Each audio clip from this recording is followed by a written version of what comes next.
everyone. Well, we're back in my kitchen today for another food tutorial video, if you will. Today I'm going to be showing you how to prep and prepare some chicken breast in the crock pot that can turn into a bunch of different meals. So this is something easy you can do. You can put it together right before work, set it on low the whole day, you know, and then it's ready by the time you come home. So this is part one, and I'll have to show part two after everything's done cooking, but it'll be all edited together. Okay, so if I'm wearing a different shirt, it's because it's at part two. So first thing, I usually get just a pack of chicken breasts, usually at least 4 or 5 boneless, skinless chicken breasts, and thanks to Grocery Outlet, I got $2 off. And then I have my line of spices and herbs that I put in. I have my small crock pot. I really don't know what size this is, to be honest with you, but it's not my big one. So it'll fit all 4 of these chicken breasts, and so we'll get started with that.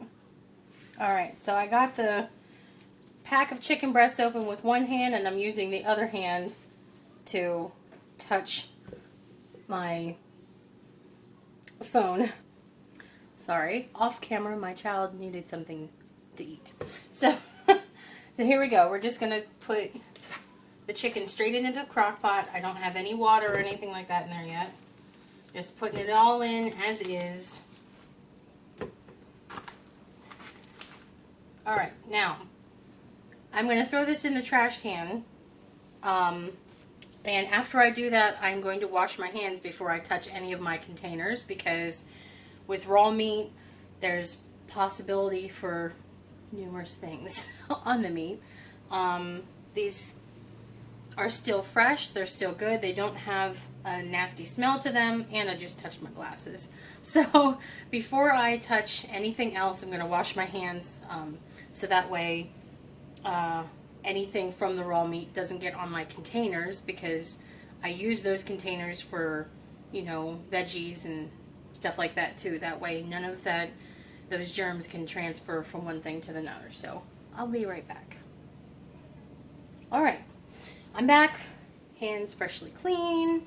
When I'm cooking, and I know I'm going to be being hands-on with my cooking, I don't use a scented. I just usually use my unscented Dawn. It kills the germs on your plates, so why wouldn't it kill it on your hands? Alright, so the next step, after I got my chicken all in there, now I have my 4-cup liquid measuring cup full of water, and I'm going to pour that in so that the water, it'll cover the chicken and be almost to the top, but not quite. There's about a ½ inch of room left, which is good because the moisture from the chicken will come out and it'll rise a little bit. Alright, now comes the fun part. Put your favorite seasonings. Think about, what is this chicken going to be? What used for? Are you going to put it in with a pasta dish? Are you going to put it to make chicken salad? I mean, there's lots of different possibilities. That's why I usually cook with chicken. It's probably my favorite protein to cook with because it's so versatile. Today, I am not going to actually cook anything with it, but typically I'll either use it to make chicken salad, or I'll use it in a pasta dish. I make something, I call it poor man's pot pie. It's, you cook this all day until the chicken just pulls right apart. And it's really moist and really easy to chew, and just really tasty. And once the cooked chicken's already cooked and everything, then, and you have it pulled apart, you mix it in with cream of chicken soup, and then in a separate pot you break up pieces of lasagna noodles, because they look similar to pot pie noodles. You break them up into pieces and you boil them until they're soft. mix those in with the chicken and the cream of chicken soup. And then I usually make stuffing or stuffing balls or mashed potatoes, and I'll just pour the soup right over, or all three. Sometimes throw a little corn in there. And then and it's cheap and it's easy to make, and it's really filling on the belly, and it's easy to feed a lot of people with just a few ingredients. So I might make a video of that. Comment down below if that's something you want me to show you how I make my process. Let me know. And I'll gladly do a lot more cooking videos. But anyway, so water's already in. Now I'm going to get my seasonings. And to me, you know, I am aware. I don't ever measure when I'm putting it into the crock pot.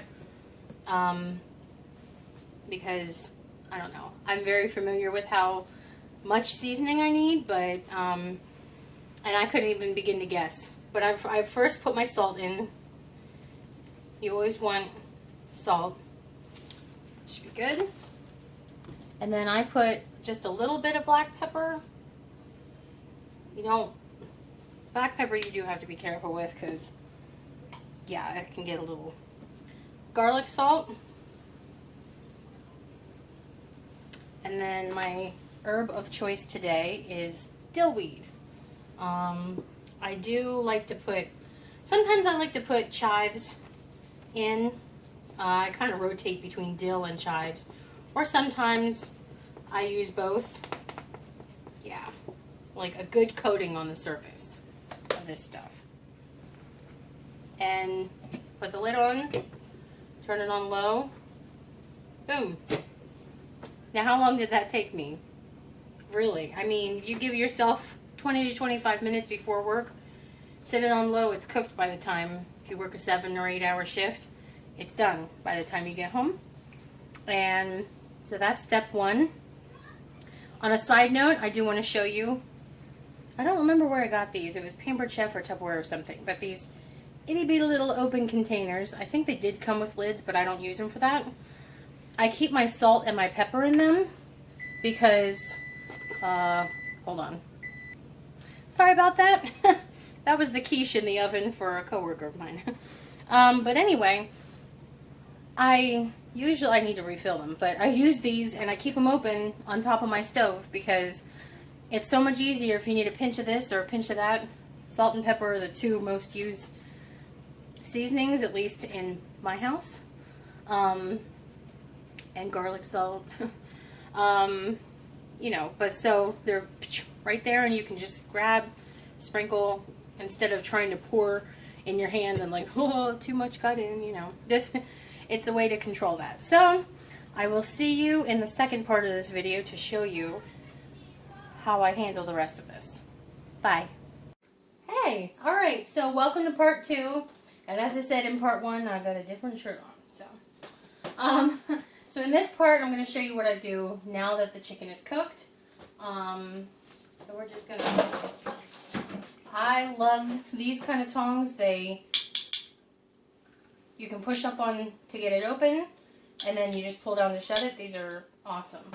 So I'm going to take some tongs in about a medium-sized container, and I'm going to put the cooked chicken breast in there for now.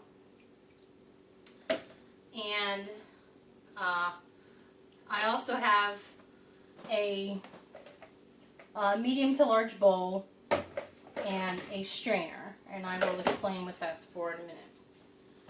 So, it's hard to tell, but if you want to come closer, I have a nice, wonderful cameraman today. You can see it's just falling apart. It's been cooking a real long time, and it is just completely falling apart as soon as I pick it up. That is exactly how you want it to be. And so, there you go. You want it falling apart because that makes it easier to pull it apart. Alright. I kind of go through around, see if I can find any more chunks. Now, what do you think I do with this? You think I just dump it? No. I take some mitts because the crock pot is very hot. And this is where the strainer and the bowl comes in handy. You put the strainer on top of the bowl, and then I'm going to pour this right into the bowl.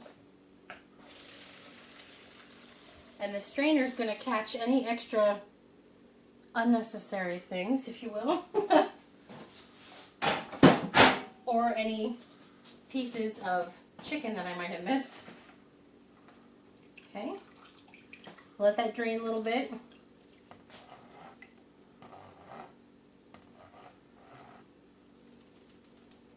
All right.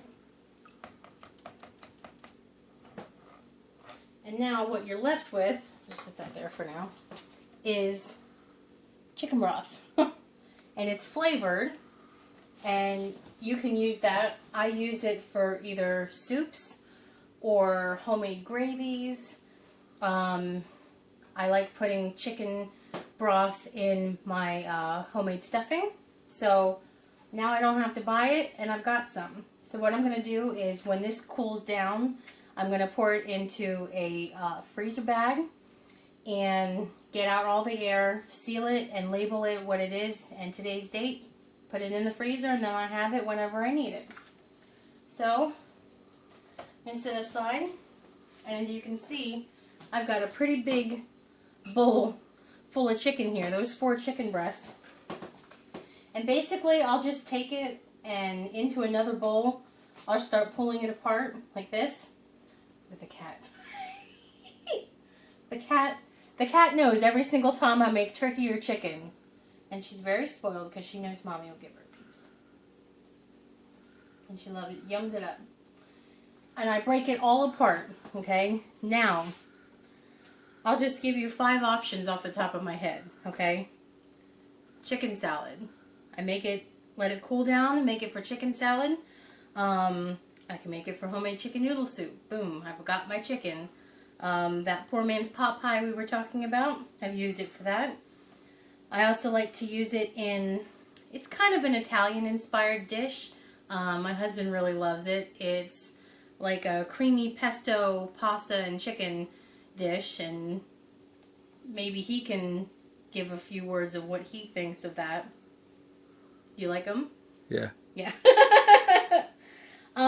You know, if you wanted to make, you know, homemade chicken and mushroom-filled raviolis, you could do that. Anything that you would need cooked chicken for, now you have it.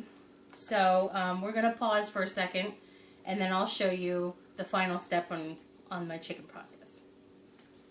Okay, so this was already done up, because the chicken's too hot for me to touch a whole lot of it. But basically, I have a big gallon-sized freezer bag, and then I have individual size quart-sized bags. And this way, if I only need a little bit of chicken just for one meal, then boom, I can pull this out the day before, thaw it in the refrigerator overnight, and I just take a couple handfuls of the already cooked chicken, and then about 3 tablespoons of the chicken stock that we have set aside. That keeps the chicken moist while it's being frozen. Sometimes if it's just straight up chicken, once it's frozen, it kind of dries it out. And I don't know about you, but I don't like choking on dried chicken. So, so then I put them in individual portion-sized bags, if you will. Something that is big enough just for whatever meal you're making that night. And then I put them into the gallon bag because that'll help it from getting freezer burns. And then I still, even though they're already sealed, I still try and push out all the air. Seal it, label it. That's the date that I did it the last time. And this will be my process this time. And then boom, I've got chicken that is already cooked. And once it is thawed out, it's all ready to go. And it's enough for whatever meal I'm making. If I'm making a lot of tuna, chicken salad for a party or something, then I'll probably pull out 2 bags. But it's nice to have it handy. And, you know, what are some of your favorite chicken recipes? This is something easy that you can do in one day and you know, give yourself some time at night. This part of the process, step 2, is probably about half hour to an hour long, depending on how much you want it to cool. So, there you go. There's my process for how I have homemade chicken stock, well, broth, and, you know, how I prep my chicken, so that makes it a lot easier for my meals of the future. Thank you for watching. I appreciate your patience, your love, and your support, and hopefully this was helpful for you. Have a wonderful day.